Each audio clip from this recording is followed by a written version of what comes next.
हाँ students, good afternoon everyone. देखिए बेटा, लास्ट क्लास में हमने अभिक्रियाओं के जो टाइप्स थे ना वेग के आधार पर वो डिस्कस किए थे, जिसमें आपको बताया था एक होती है एलिमेंट्री रिएक्शन जिसको हम प्राथमिक अभिक्रिया बोल देते हैं, ठीक है, और दूसरी थी जटिल अभिक्रियाएं, ठीक है, जो मिक्स्ड रिएक्शन होती है। ओके, अब आपको ये पता है बेटा, देखो प्राइमरी जो होती है ना प्राथमिक वाली एलिमेंट्री, इस रिएक्शन में क्या था, अभिक्रिया एक ही स्टेप में पूर्ण होती है, एक ही स्टेप में पूर्ण होगी तो वो एलिमेंट्री रिएक्शन थी ना, प्राथमिक थी, और एक से ज़्यादा स्टेप्स में कंप्लीट होगी तो उस अभिक्रिया को क्या कह देंगे हम, जटिल अभिक्रिया। ऐसा ही कुछ पढ़ा था, फिर उसके कुछ एक एग्जाम्पल पढ़े थे। जटिल अभिक्रिया में ये बताया था कि एक से ज़्यादा स्टेप में होती है, जो स्टेप सबसे धीमी गति से रहेगी, है ना, वही अभिक्रिया का वेग निर्धारक पद के रूप में कार्य करती है। सही बात है ना, ठीक है, यानी RDS, रेट डिटरमाइनिंग स्टेप्स, है ना, ठीक है, ये बात क्लियर हो गई थी। अच्छा, इसके बाद में हमने पढ़ा था, हेडिंग डाल ली थी छद्म कोटि की अभिक्रिया, है ना।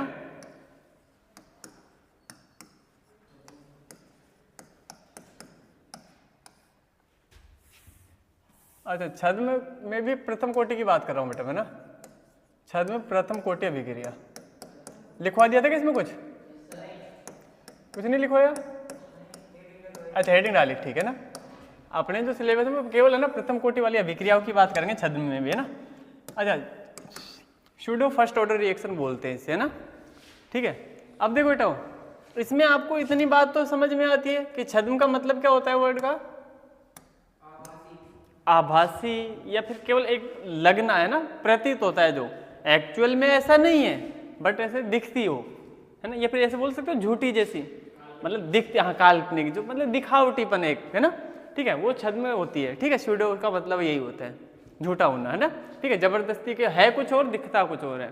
तो एग्जैक्टली इसमें यही होता है, छद्म प्रथम कोटि अभिक्रियाओं में अभिक्रिया की जो कोटि होगी ना वो तो होगी बेटा 1, क्योंकि हम बात ही करेंगे प्रथम कोटि अभिक्रियाओं के लिए, और बाकी इसकी जो आणविकता या अणुसंख्यता बोलते हैं जिसको मोलिकुलरिटी, है ना, इसकी वैल्यू 1 के अलावा कुछ भी हो सकती है, मोर देन 1, है ना, मतलब 2 भी हो सकती है, 3 भी हो सकती है, 4 भी हो सकती है, इस तरीके से, समझ गए। हालांकि हमको पता है हम ज्यादा वैल्यू लेते नहीं है, 3 तक की बात करते हैं, ठीक है। तो नॉर्मल केसों में आपको वैल्यू जो मिलेगी वो 2 मिलेगी, 3 हो जाती है जब भी अपने पास वो छद्म कोटि में आती है, ठीक। अब इसमें आप समझना और भी अच्छे से कि एक एग्जाम्पल लेके समझने की कोशिश करते हैं, ज्यादा ठीक रहेगा। जैसे एस्टर का अम्लीय अपघटन आपने पढ़ा है, एस्टर का अम्लीय अपघटन, बेटा ये बताओ एस्टर का अपघटन करते हैं, क्या फॉर्मूला था एस्टर का,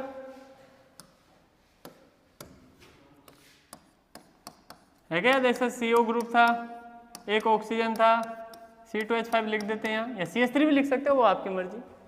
आप गठन कराते हैं H2 की उपस्थिति, मतलब H2 के साथ में अम्लीय माध्यम की उपस्थिति में, ठीक है। इसमें बताया था आपको, इसमें H और OH के फॉर्म में जुड़ता है ये,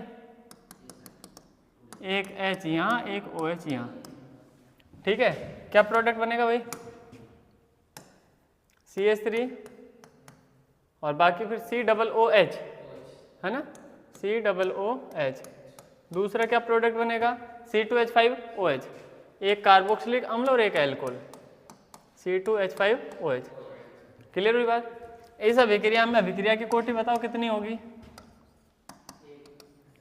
तो याद करो एस्टर का अम्लीय अपघटन पढ़ा था जो हमने, प्रथम कोटि अभिक्रिया का एग्जाम्पल था। और अणुसंख्यता, एक अणु ये रहा, एक अणु ये रहा, टोटल 2 अणु, इसलिए 2 होगी, समझ गए ना। तो बस यही अभिक्रिया छद्म प्रथम कोटि अभिक्रिया का एक एग्जाम्पल है। एक और एग्जाम्पल से समझने की कोशिश करते हैं, शर्करा वाला भी देखा था बेटा आपने, सुक्रोज का, शर्करा का अपघटन, है ना, ठीक है, केन शुगर बोलते हैं जिसको, शर्करा का, या सुक्रोज भी बोल देते हैं इसका ना,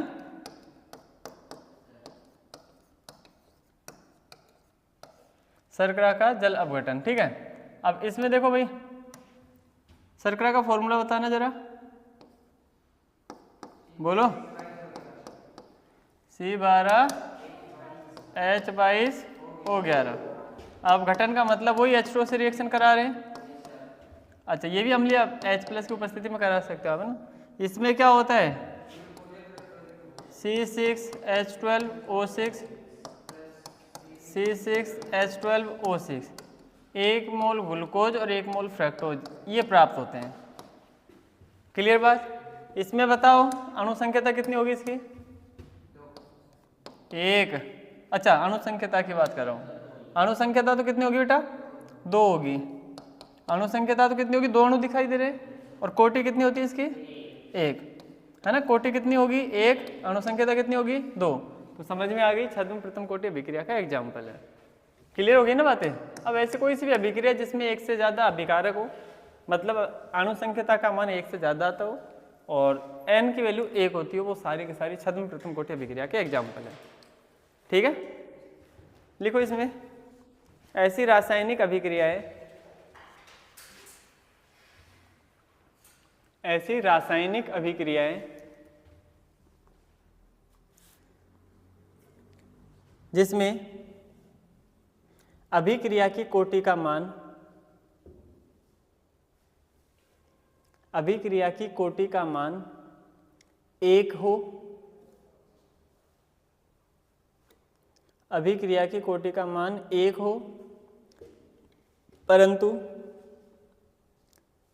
अणु संख्यता का मान 1 से अधिक हो।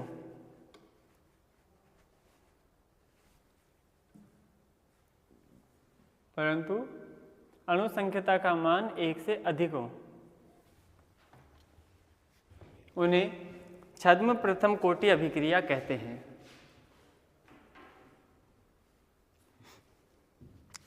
उन्हें छद्म प्रथम कोटि अभिक्रिया कहते हैं। फटाफट दोनों एग्जाम्पल लिख लो, है ना।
ओके भाई,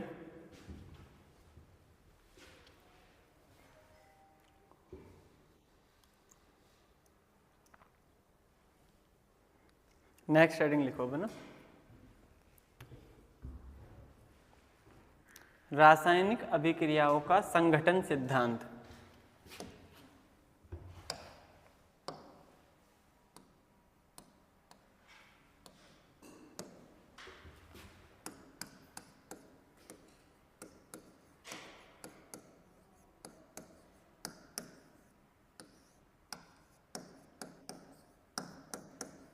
रासायनिक अभिक्रियाओं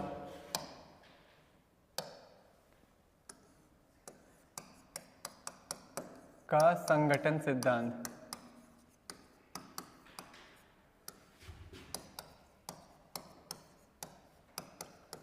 collision theory of chemical reactions,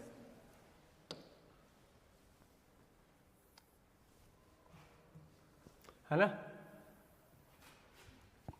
chemical reactions के लिए हम कोलिजन थ्योरी की बात करेंगे। संगठन सिद्धांत क्या होता है?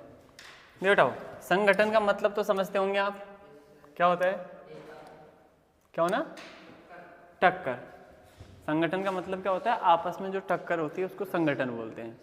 रासायनिक अभिक्रियाओं में क्या होता है? जो अभिकारक होते हैं ना, उन सबको मान लिया जाता है गोला, स्फेयर, है ना। स्फेयर की फॉर्म में हर एक अणु को लिया जाता है इस तरीके से गोले के रूप में।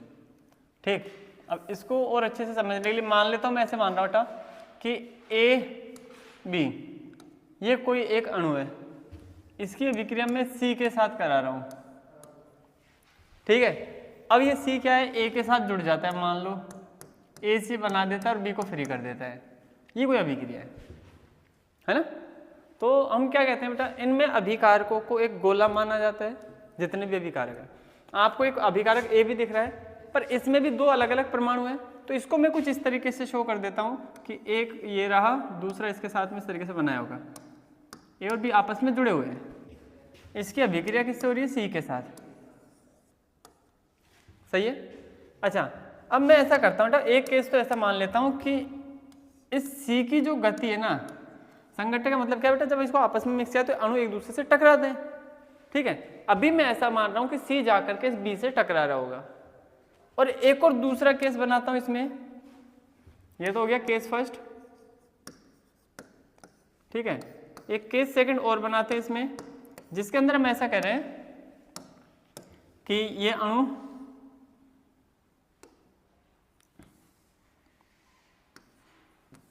चलो इसमें इसको ही डायरेक्शन ही चेंज कर देता हूँ ना मैं, इस तरीके से बी को इधर बना देता हूँ, ए को इधर बना देता हूँ।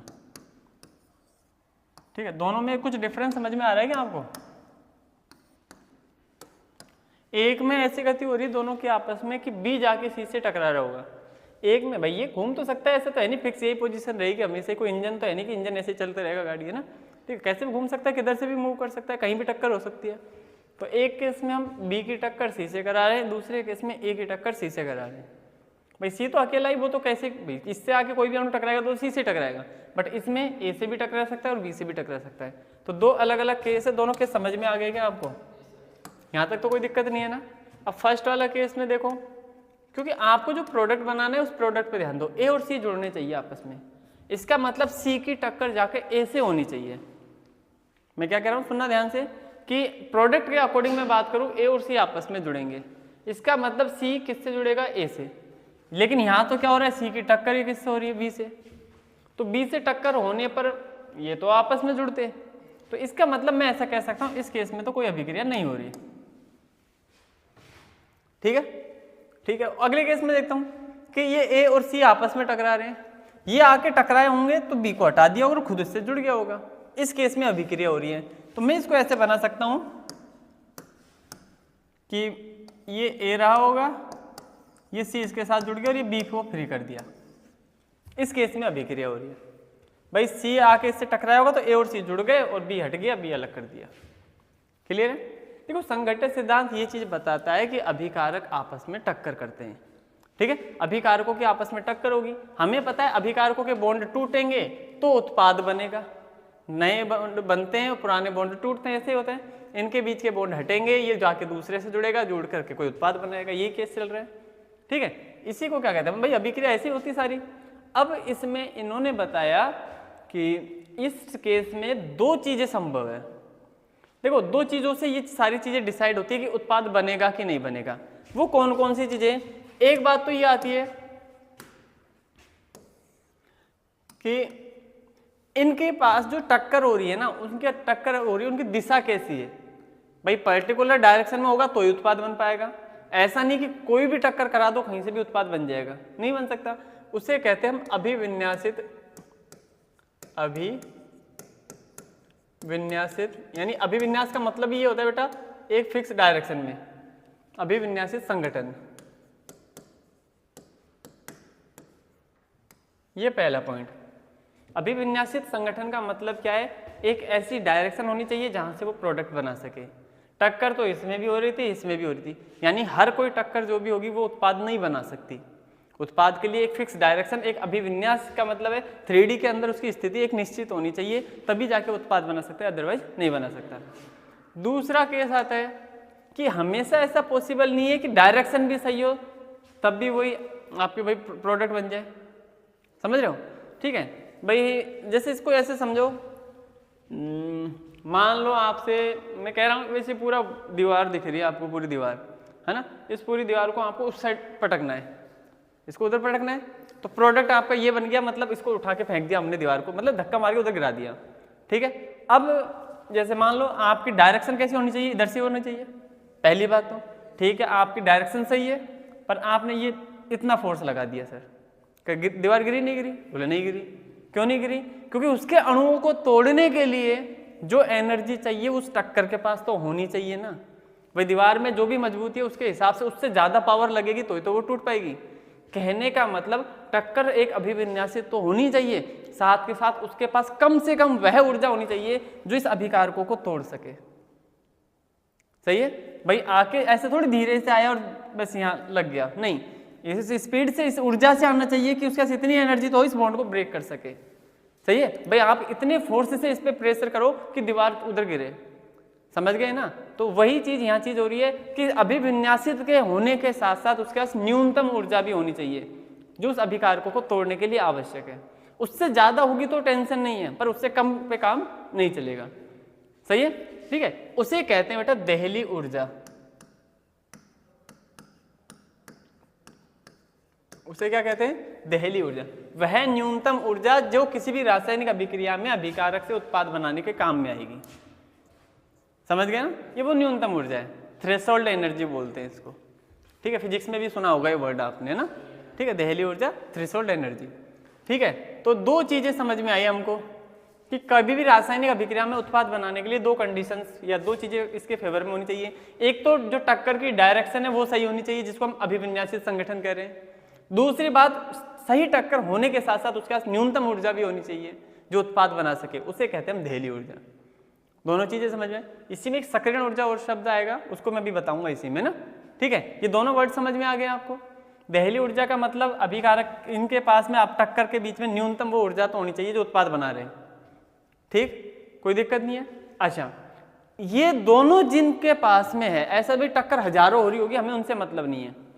ऐसी टक्कर जिसकी डायरेक्शन भी सही हो और उसके पास कम से कम जो ऊर्जा चाहिए वो ऊर्जा भी हो, यानी देहली ऊर्जा भी हो, उन टक्करों को मिलाकर के कहते हैं हम प्रभावी टक्कर। या तो आप टक्कर कह लो या संगठन कह लो, एक ही बात है। प्रभावी टक्कर किसको, मतलब टक्कर तो खूब सारी होंगी पर सभी प्रोडक्ट नहीं बनाती, तो जो केवल अभिविन्यासित संगठन हो और उसके पास देहली ऊर्जा भी हो, उन टक्करों को हम कहते हैं प्रभावी टक्कर। क्लियर हो रही है? और प्रभावी टक्कर ही उत्पाद बनाती है, इसके अलावा जितनी भी टक्कर हो रही है सब बेकार है अपने लिए। क्लियर चीज है? ठीक है, कोई दिक्कत नहीं है ना यहाँ तक? चलो पहले इतनी बात बता देता हूँ, देहली ऊर्जा न्यूनतम ऊर्जा है, ध्यान रखना है ना। चलो इसके साथ में एक चीज और समझाता हूँ, आपको समझ में आया तो देखना ना।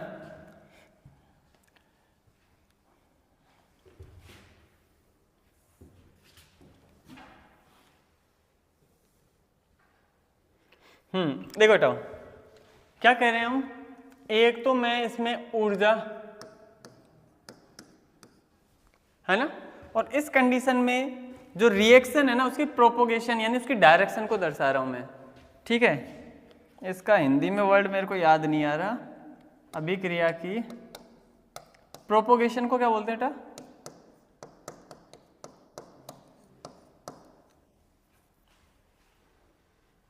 ठीक है, याद आती है, मैं बताऊँ ना। प्रोपोगेशन का मतलब होता है जिस डायरेक्शन में चल रहे हैं, है ना भैया। अभिक्रिया धीरे धीरे आगे होती जा रही है ना, अभी देख लेंगे एग्जैक्टली, हिंदी वर्ड मेरे को याद नहीं आ रहा ना, बता दूंगा अभी ना। ठीक है, तो ये है रिएक्शन की प्रोपोगेशन है, प्रोपोगेशन ऑफ रिएक्शन। ठीक है, ये बात क्लियर हो रही है? प्रोपोगेशन मतलब जिस डायरेक्शन में अभिक्रिया आगे हो रही होगी।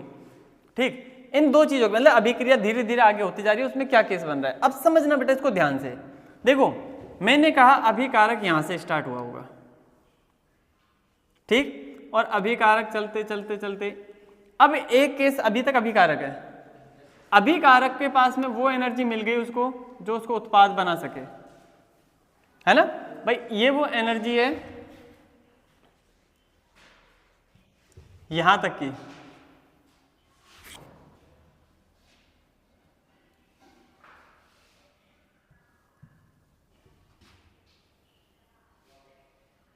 ये वो एनर्जी बेटा मिनिमम एनर्जी है ना, कि यहां से पहले तो सारे के सारे क्या रहे होंगे, अभिकारक है ना। मैं आर से लिख देता हूं अभिकारक को ना, अभिकारक को किससे लिख देता हूं, आर से। और इसके बाद में ये क्या बना होगा, उत्पाद। अब उत्पाद में भी दो स्थितियां बेटा, अभिकारक से कम ऊर्जा हो सकती है, अभिकारक से ज्यादा ऊर्जा हो सकती है। मैं मान लो इससे बनाता हूं, इससे ज्यादा ऊर्जा है इसके पास, सॉरी कम है ना। मैंने क्या बनाया बेटा, इससे कम ऊर्जा है। अब कम ऊर्जा का मतलब कुछ इस तरीके से बना दिया और ये कांस्टेंट रख दिया लास्ट, समझ गए। इधर आ गए रिएक्टेंट, सॉरी प्रोडक्ट। क्लियर होगी बात। देखो क्या बात कही हमने, इधर अभिकारक था, अभिकारक के पास में इतनी ऊर्जा होते ही ये उत्पाद में परिवर्तित हो गया, सही है, यहां तक कोई समस्या नहीं है। पर जो प्रोडक्ट बना ना उसकी ऊर्जा इस अभिकारक से कम है, ठीक है भाई। आपको ये समझ में आ रहा होगा बेटा, इसकी डायरेक्शन यहां तक दिखी और मैं इसकी बात करूं, इसकी डायरेक्शन कुछ ऐसी दिखाई दे रही है, ठीक। मैं अगले केस पे चलता हूं, अगला केस भी मैं कुछ ऐसे बना रहा हूं कि यहां से मैंने स्टार्ट किया होगा अभिकारक को, ये आया, अब क्या थोड़ी पहले रुक गया, है ना। तो अब आपको ये समझ में आ रहा होगा, देखो ठीक। अब इसमें भी क्या है, अभिकारक की ऊर्जा तो ये थी स्टार्टिंग में, है ना। अब बाद में उत्पाद की जो ऊर्जा बनी वो कुछ ऊर्जा ऐसी बनी होगी, सही है यहाँ तक, ठीक है। इन चीजों से हम क्या समझना चाह रहे हैं उसको समझना। बिल्कुल ग्राफ तो सेम ही ना सबके लिए, है ना, वही है, ये भी एनर्जी है और ये है रिएक्शन की प्रोपोगेशन डायरेक्शन, है ना। अभिक्रिया की या तो हम दिशा भी बोल सकते बेटा, एक है ना हिंदी में, बाकी एक एग्जैक्ट वर्ड इसका कुछ और है, मैं बता दूंगा अभी, है ना, ठीक है। यहाँ तक की बात है। यहाँ भी रिएक्टेंट रहा होगा, यहाँ प्रोडक्ट रहा होगा, कोई इश्यू नहीं है यहाँ तक। देखो इसको समझना ऐसा है बेटा, अभिकारक यहाँ था, इधर देखो। अब मैं क्या चीज समझा रहा हूँ, इसको समझना, ये बहुत इंपॉर्टेंट बात है। अभिकारक के पास स्टार्टिंग में यहां से लेके यहां तक की एनर्जी खुद के पास थी, ये जीरो वाला पॉइंट है, जीरो से लेके अभिकारक इस दिशा में था, मतलब इतनी ऊर्जा तो अभिकारक खुद रखता था पहले। क्या कह रहा हूं समझना बेटा, जीरो से लेके और अभिकारक जहां से स्टार्ट है इतनी ऊर्जा तो अभिकारक खुद रखता था। मैं इस एनर्जी को लिख रहा हूं ई आर के रूप में, आर मतलब रिएक्टेंट, रिएक्टेंट के पास जो स्टार्टिंग में एनर्जी है उसको मैं लिख रहा हूं ई आर। प्रारंभ में ऐसा तो नहीं किसी के पास एनर्जी नहीं होगी, कुछ तो एनर्जी होगी, ठीक है। उसके बाद क्या करें, इस अभिकारक को मुझे चेंज करना है उत्पाद में, तो यहां से लेके, ठीक है भाई, यहां से लेके और यहां तक की ये एनर्जी एक्स्ट्रा हमको देनी पड़ेगी बाहर से। अभिकारक तो इतनी सी एनर्जी रख रहा था, फिर इसके बाद क्या किया हमने कि इतनी एनर्जी अभिकारक को देनी पड़ेगी, तो मैं ऐसे कहता हूं कि यहां से लेके यहां तक की एनर्जी आपको एक्स्ट्रा देनी पड़ेगी, ठीक है। तो किसी भी अभिकारक को जो बाहर से एनर्जी दी जाती है जिससे या तो अभिक्रिया हो जाए ऐसे बोल दो, या अभिकारक उत्पाद में बदल जाए ऐसे बोल दो। अभिक्रिया का होना वही अभिकारक उत्पाद में बदल रहा है ना, तो बाहर अभिकारक को दी गई वह न्यूनतम ऊर्जा जो अभिकारक को उत्पाद में बदलती है उसको कहते हैं बेटा सक्रियण ऊर्जा, EA एक्टिवेशन एनर्जी। सक्रियण ऊर्जा, सक्रियण ऊर्जा क्या है कि अभिकारक के पास जो खुद की ऊर्जा थी वो तो है ही, उसके बाद मैं उसको उत्पाद में बदलना चाहता हूं तो बाहर से कितनी एनर्जी दूंगा, ठीक है। तो ये एनर्जी दी हमने, समझ में आई ना बात, उसको क्या कहते हैं सक्रियण ऊर्जा। और सक्रियण ऊर्जा और अभिकारक की ऊर्जा को अगर मैं मिक्स कर दूं दोनों को, ये इसको मिला के बोलते हैं देहली ऊर्जा। देहली ऊर्जा मतलब ये जो बना है ना उत्पाद बनता है, यहां से यहां तक की ये ऊर्जा थी ना वही, इसको क्या कहते हैं बेटा देहली ऊर्जा, थ्रेशोल्ड एनर्जी। तो ET लिख देता हूं इसको। क्या इतनी बात समझ में आई? क्या क्या कहा है मैंने, अभिकारक खुद अपनी ऊर्जा रखेगा उसको ER लिख दिया। इसके बाद क्या कहा, इस अभिकारक को उत्पाद में बनाने के लिए इसके जो न्यूनतम ऊर्जा दी गई है उसको सक्रियण ऊर्जा का। सक्रियण ऊर्जा और जो अभिकारक की ऊर्जा थी इन दोनों को मिला करके देहली ऊर्जा ET बनती है। यहां भी वही सेम बात है, इसमें कोई अलग चीज थोड़ी है कि यहां से लेके यहां तक की चीज, तो ये क्या रही होगी ER अभिकारक की ऊर्जा। अभिकारक की ऊर्जा से उत्पाद तक की यहां तक का पोर्शन जो रहा होगा वो कौन सा रहा है बेटा एक्टिवेशन एनर्जी EA सक्रियण ऊर्जा। और सक्रियण ऊर्जा प्लस इसको मिला दिया अगर हम अभिकारक की ऊर्जा को, तो क्या बन जाती है बेटा थ्रेशोल्ड एनर्जी ET, ठीक है। इस लाइन को अगर मैं आगे मैच करता हूं यहां तक तो इसका डिफरेंस है ये, इसके डिफरेंस को भी ऐसा करते हैं, देखो किसी चीज से दिखा देते हैं। देखो इसमें डिफरेंस ये आया था, सही है ना। इस डिफरेंस को P को यहां लिख देता हूं मैं ना, इस डिफरेंस को मैं लिख रहा हूं डेल H, जो ऊर्जा में अंतर रहा होगा। सिमिलर यहां भी दिख रहा है, अभिकारक और उत्पाद की ऊर्जा में अंतर दिख रहा है भाई, ये भी डेल H है, सही है क्या। देखो बेटाओ, इस डेल H का मान धनात्मक है कि ऋणात्मक है, तो ये ऋणात्मक है। आपको कैसे पता चलेगा, अंतिम में से प्रारंभिक घटा दो, अंतिम छोटी में से बड़ी वैल्यू घटाओगे तो माइनस ही आएगा। तो ये डेल H कैसे आएगा बेटा, नेगेटिव, ठीक है। और इसका डेल H कैसे आएगा, पॉजिटिव, क्योंकि बड़ी संख्या में से छोटी संख्या घटाएंगे पॉजिटिव, सही है। इसका मतलब इसने एनर्जी को त्याग दिया। जिसमें एनर्जी उत्सर्जित होती है उस अभिक्रिया को क्या कहते हैं, जिसमें ऊष्मा उत्सर्जित होती है, बाहर निकाल रहा है, जब भी तो माइनस हुई है, ऊष्मा क्षेपी। शोषी में तो ऊष्मा अवशोषित करेगा, और अवशोषित करेगा तो ऊष्मा बढ़ेगी, तो ये ऊष्मा शोषी। क्या ये बात समझ में आ रही है क्या। ऊष्मा क्षेपी और ऊष्मा शोषी दोनों के लिए ये दो अलग अलग ग्राफ बनाए थे हमने, ठीक है।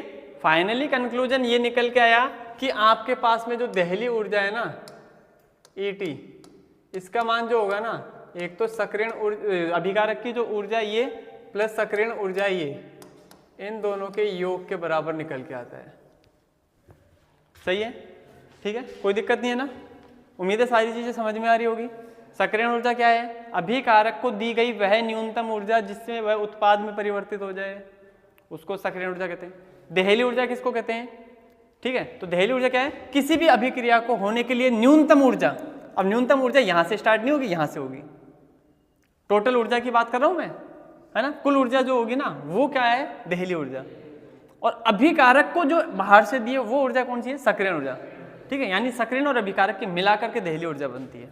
बस यही चीज बताना चाह रहा था। बाकी ग्राफ में तो आपको समझ में आ गया, ऊपर रखोगे तो ऊष्मा शोषी, डाउन कर दोगे तो ऊष्मा क्षेपी, ठीक है। ओके, अब हम चल रहे थे कहाँ, संगठन सिद्धांत। लिख लेते इसको, है ना। लिखिए, यह सिद्धांत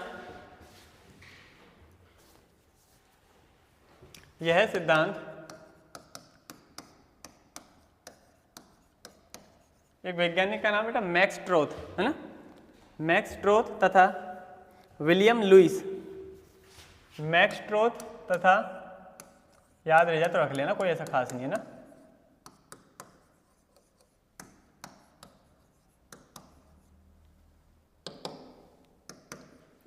मैक्स ट्रोथ तथा विलियम लुईस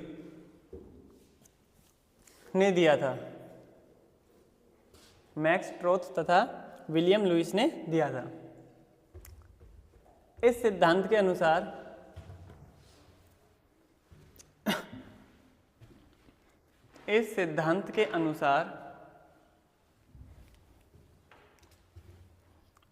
किसी भी रासायनिक अभिक्रिया के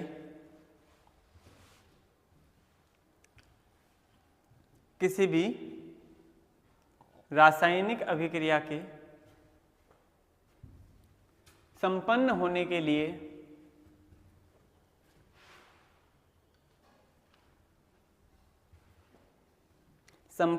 के लिए अभिकारकों की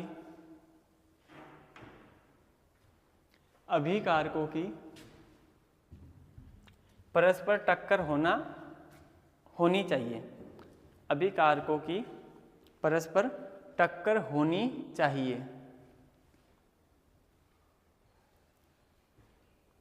परस्पर टक्कर होनी चाहिए। उत्पाद के निर्माण के लिए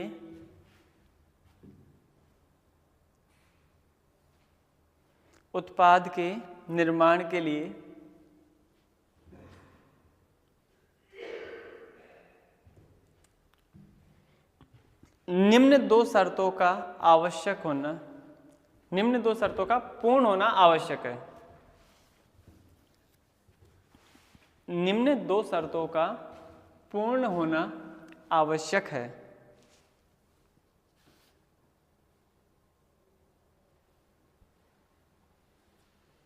नंबर 1 लिखो, संगठन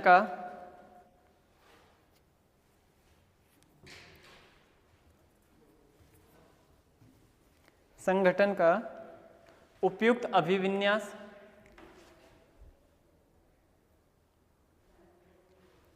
संगठन का उपयुक्त अभिविन्यास, समझ गए होंगे ना इसका मतलब, एक तो पर्टिकुलर डायरेक्शन होनी चाहिए ना, संगठन का उपयुक्त विन्यास। और दूसरा लिखो, क्रियाकारी अणुओं के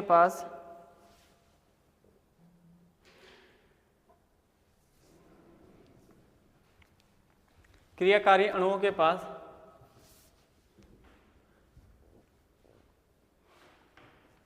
न्यूनतम ऊर्जा होनी चाहिए, जिसे देहली ऊर्जा कहते हैं। क्रियाकारी अणुओं के पास, क्रियाकारी मतलब वो अभिकारक है ना, क्रियाकारी अणुओं के पास न्यूनतम ऊर्जा होनी चाहिए, जिसे देहली ऊर्जा कहते हैं।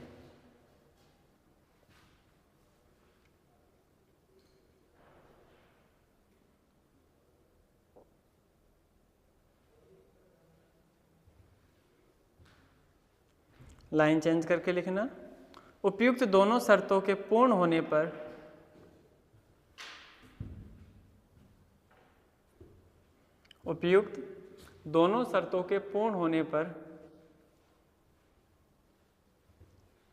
होने वाली टक्कर को प्रभावी टक्कर कहते हैं। उपयुक्त दोनों शर्तों के पूर्ण होने पर होने वाली टक्कर को प्रभावी टक्कर कहते हैं।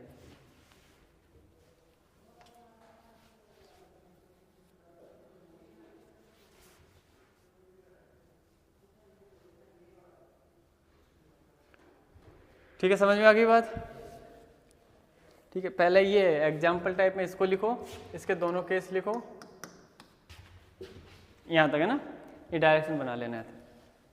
इसमें क्रॉस का मतलब कोई अभिक्रिया नहीं, ऐसे लिख लेना चाहो तो ना, कोई अभिक्रिया नहीं।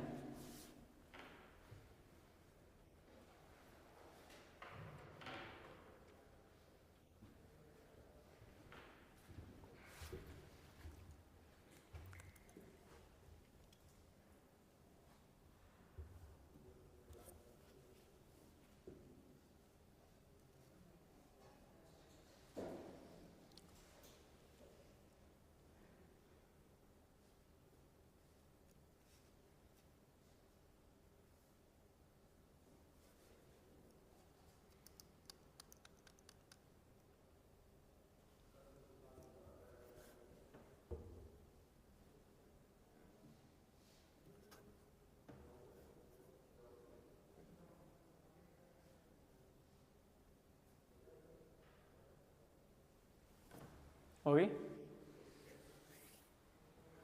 अब इसी में छोटी छोटी इनको डेफिनेशन के रूप में मैं लिखवा देता हूँ अलग से ना, सब हेडिंग में लिखो बेटा। देहली ऊर्जा कैसे?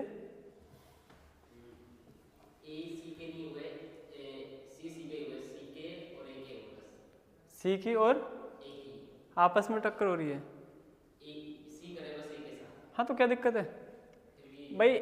वो एनर्जी चाहिए अपन को, तो उसमें एनर्जी नहीं दिखाई अपन ने, एनर्जी ऐसा मान के चल रहे हैं कि एनर्जी होगी इसके पास, ठीक है, एनर्जी थोड़ी दिखेगी इसमें, बस डायरेक्शन दिखाना चाह रहे थे हम कि डायरेक्शन इनकी इस तरीके से होनी चाहिए ताकि सी ए से जाके टक्कर करे। अब दोनों आपस में करे तो करे, या फिर ये इधर आए या फिर ये इधर जाए, कोई दिक्कत नहीं है, बस वो एनर्जी मिल जानी चाहिए इसको, जो एनर्जी चाहिए। तो हमने वो पहले ऐसा मान रखा है कि एनर्जी मिल रही होगी, नहीं तो इसमें मैं कैसे दिखाऊंगा कि ऊर्जा है कि नहीं है? ऊर्जा के बारे में तो नहीं दिखा सकता, डायरेक्शन नहीं दिखा सकता हूँ इसमें तो एरो से, है ना। तो हमने मान लिया एनर्जी तो है, अब चाहे सी को लिया हो, चाहे इसको ले जाओ, चाहे दोनों ले जाओ, कोई दिक्कत नहीं है, ऊर्जा होनी चाहिए वो जो कंडीशन की बात की ना। अच्छा, अब लिखो बेटा इसमें देहली ऊर्जा, सब हेडिंग है ना, हेडिंग डालते रहो, इसी में सब कुछ इसी में चल रहा है ना, देहली ऊर्जा। और लिखिए इसमें रासायनिक अभिक्रिया के संपन्न होने के लिए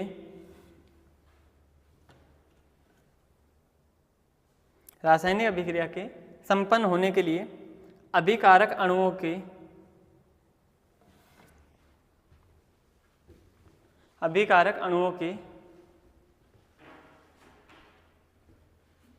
की जगह की कर लो, अभिकारक अणुओं की न्यूनतम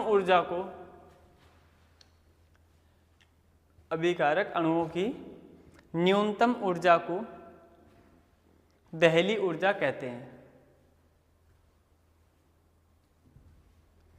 अभिकारक अणुओं की न्यूनतम ऊर्जा को दहली ऊर्जा कहते हैं। उम्मीद है बात समझ में आ गई होगी। अभिकारक अणुओं के पास में जो न्यूनतम ऊर्जा है उसको क्या कह रहे हैं हम? अब वो अभिकारक अणुओं के पास यहाँ इतनी पहले थी, अभिक्रिया होने के लिए यहाँ तक की ऊर्जा चाहिए उसको, तो ऊर्जा तो अभिकारक की तो यहीं से नापूंगा ना मैं पूरी। तो अभिकारक अणुओं की जो न्यूनतम ऊर्जा है उसी को क्या कह रहे हैं हम? दहली ऊर्जा कह रहे हैं। ठीक है। अच्छा, अगला ऐसे एक और रेटिंग लिखो, सक्रियण ऊर्जा। सक्रियण ऊर्जा यहाँ लिखा नहीं था क्या? ठीक है, लिख लोगे ना, सक्रियण ऊर्जा।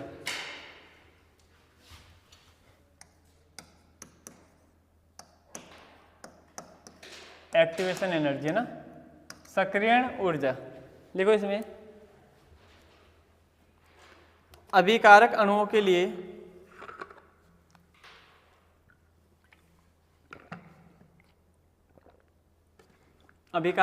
लिए आवश्यक न्यूनतम अतिरिक्त ऊर्जा,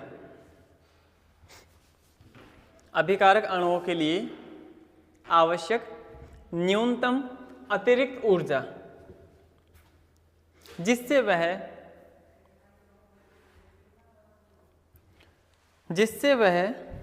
उत्पाद में परिवर्तित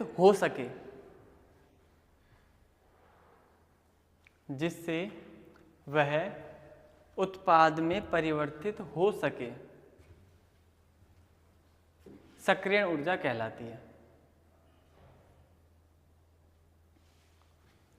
सक्रियण ऊर्जा कहलाती है।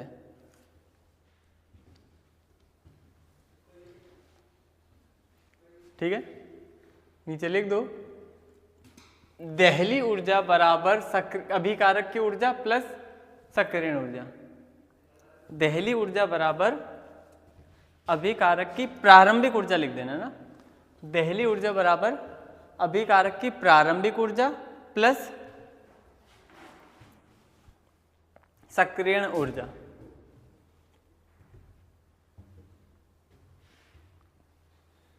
दहली ऊर्जा बराबर अभिकारक की प्रारंभिक ऊर्जा प्लस सक्रियण ऊर्जा। समझ गए ना? ठीक है, इसको इस फॉर्मूले टाइप में भी लिख लो, एक ही बात है ना। ET बराबर, T क्यों लिखा? थ्रेशोल्ड की वजह से है ना। R का मतलब रिएक्टेंट के लिए, और A फॉर एक्टिवेशन एनर्जी यानी सक्रियण ऊर्जा।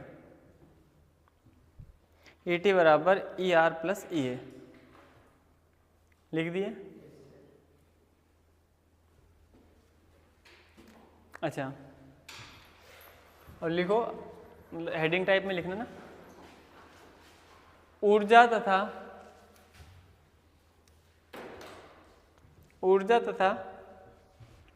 अभिक्रिया की प्रगति बोलते बेटा इसको प्रॉपर हिंदी में। बाकी गति का मतलब वही है ना, प्रोपगेशन का मतलब जिस डायरेक्शन में वो जा रही है ना।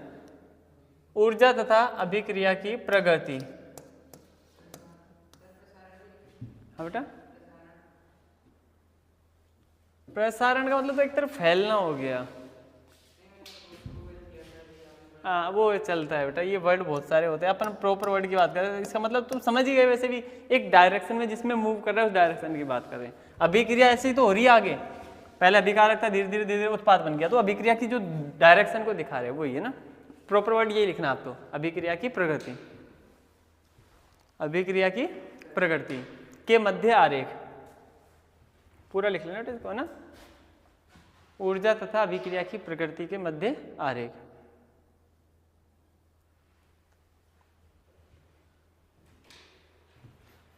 दोनों आरेख बनाओ, पहला ऊष्मक्षेपी अभिक्रियाओं के लिए, दूसरा ऊष्मशोषी अभिक्रियाओं के लिए। ठीक है, दोनों बनाओ जल्दी।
बन गई क्या भाई?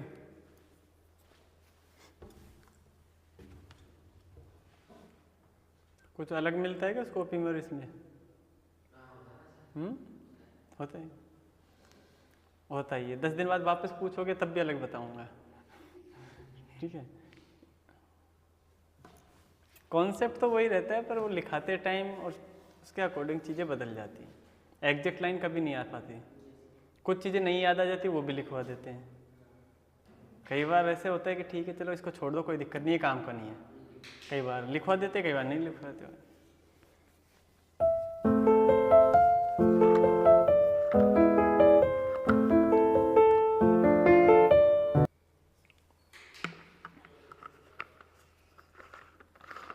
कई बार तो स्टूडेंट रेगुलर पूछते हैं ना कि दोबारा पूछ लेते हैं ना वही लाइन वापस लिखते टाइम, तो दोबारा अलग ही लाइन आती है। मतलब थोड़ा सा चेंज तो आता ही है उसमें छोटा मोटा। एग्जैक्ट चीज़ें रटने वाली नहीं होती, कॉन्सेप्ट है। आप कॉन्सेप्ट को आप अपनी लैंग्वेज में कैसे भी लिख दो। हो गया क्या?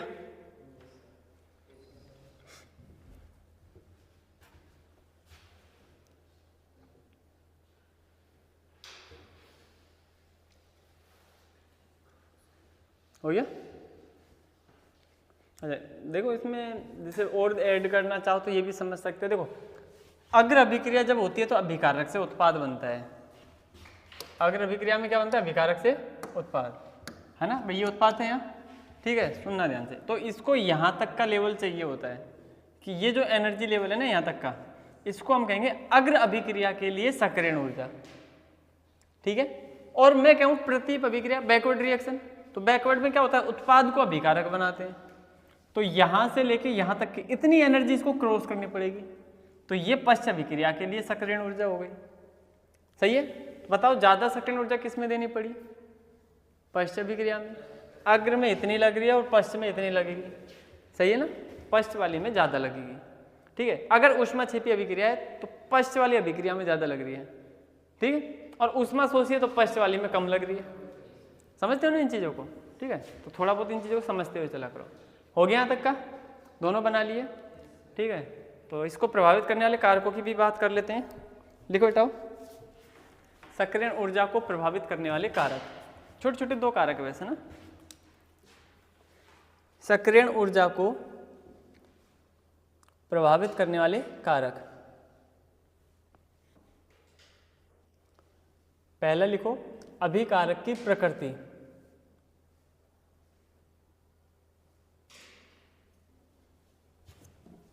अभिकारक की प्रकृति प्रभावित करने वाले कारकों में पहला पॉइंट लिख दिया, अभिकारक की प्रकृति।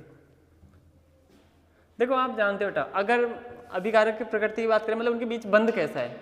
बंध अगर कमजोर बन रहा है तो वो आसानी से टूट जाएंगे।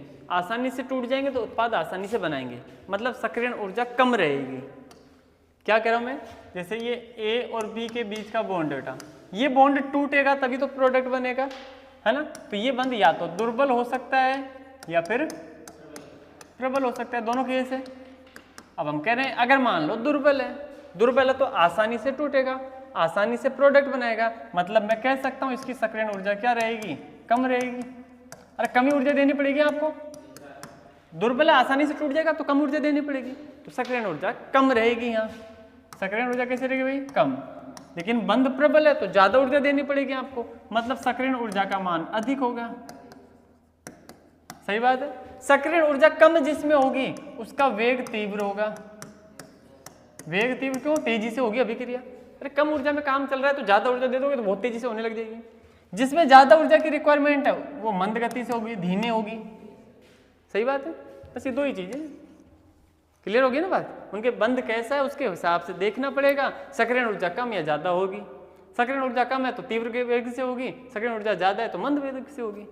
लिख दो इसमें, अभिकारकों के मध्य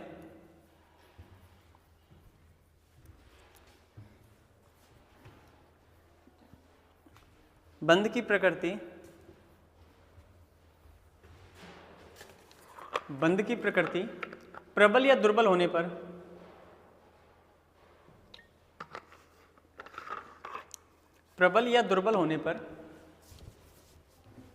सक्रियण ऊर्जा का मान भी अधिक व कम होता है। सक्रियण ऊर्जा का मान भी अधिक व कम होता है।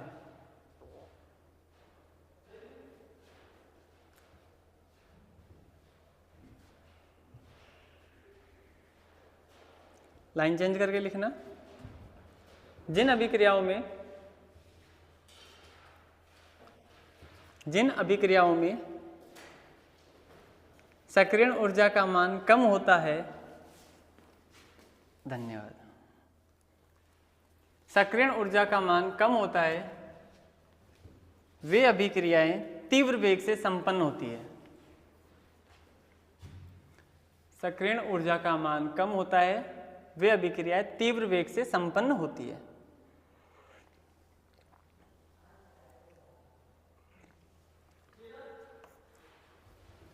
समझ गए? ठीक है। अब दूसरा नहीं लिखवाए है ना, तो एक लिख के समझ गए होंगे ना। सक्रियण ऊर्जा का मान कम होगा तो अभिक्रिया का वेग कैसा होगा? तीव्र होगा। अब इसको क्या मतलब लिखवाने से कि कम है तो तेज होगा, तो ज्यादा होगा तो कम हो जाएगा, तो अपने आप ही समझने वाली बात है ना। सेकंड पॉइंट लिखो, ये फर्स्ट पॉइंट हो गया। दूसरा पॉइंट लिखो बेटा, उत्प्रेरक की उपस्थिति।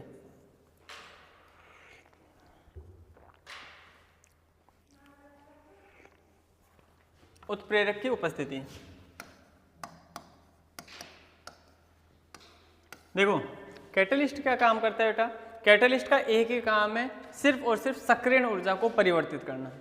देखो अभिकारक ऐसा कैसा रहेगा, उसके बंध को कमजोर नहीं कर सकता, ये उत्पाद है वो भी वैसा ही रहेगा, तो अभिकारक उत्पाद तो सेम रहेंगे। चेंज कौन होगा इसमें? सिर्फ और सिर्फ उसकी सक्रियण ऊर्जा। देखो उस ग्राफ से समझने की कोशिश करते हैं इसको, कि आपको पता है ग्राफ कुछ ऐसा बनाया हमने, है ना। अब मैं यहाँ से स्टार्ट करके इस तरीके से बना के, अब कहीं भी ले जाओ उसको कोई फर्क नहीं पड़ता अपने ना, कम ज्यादा वो समझ गए आप, उसमें छिपी उसमें सबसे कोई सा भी बन सकता है। यहाँ अभिकारक रहा होगा, यहाँ उत्पाद रहा होगा, ठीक है। अब इसको यहाँ से देखते हैं,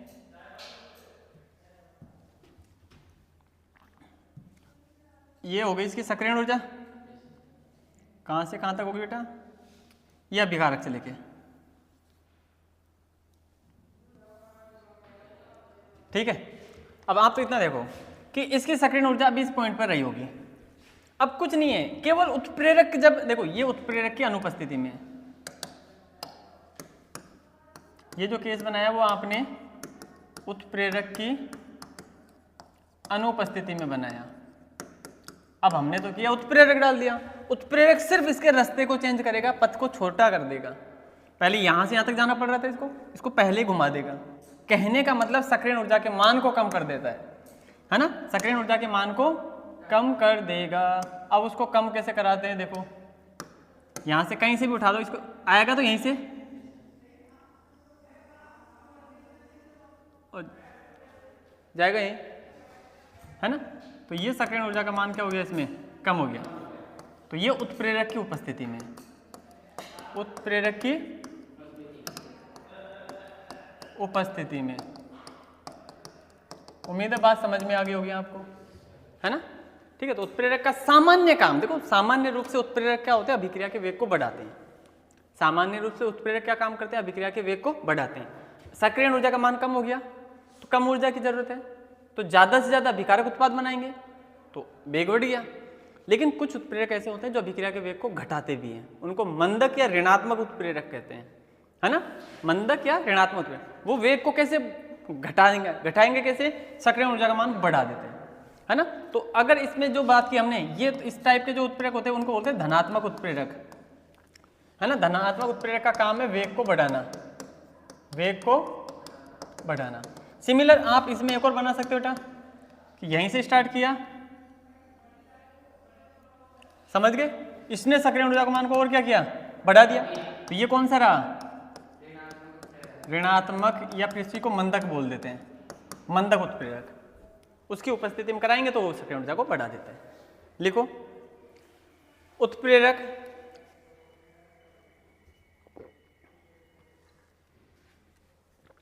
सक्रियण ऊर्जा के मान को, सक्रियण ऊर्जा के मान को परिवर्तित करके, सक्रियण ऊर्जा के मान को परिवर्तित करके अभिक्रिया के वेग को कम या अधिक कर सकते हैं।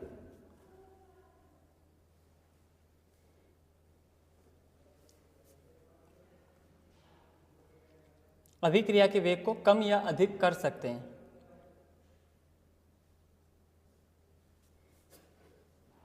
Line change. धनात्मक उत्प्रेरक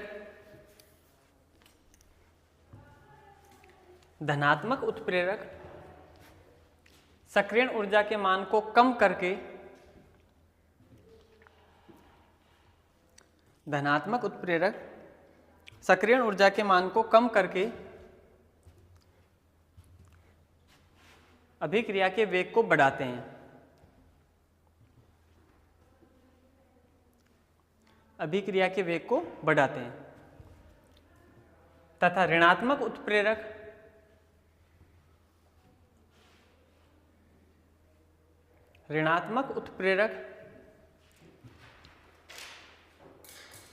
सक्रियण ऊर्जा के मान को बढ़ाकर